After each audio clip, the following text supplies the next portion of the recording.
Mga kabayan, ako po si Roel at nandito kayo sa aking vlog. Nais ko sana sa inyong ipakilala ang kasamahan ko rito sa barko. Yan sila.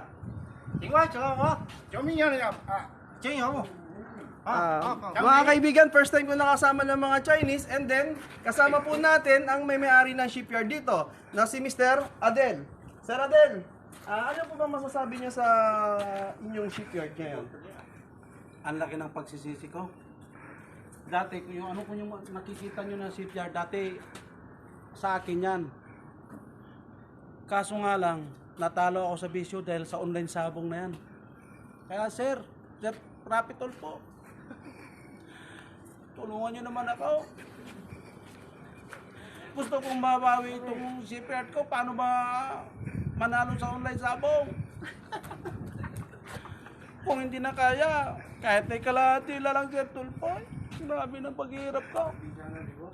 Pati yung ano ko, puro na native, wala nang tiksas.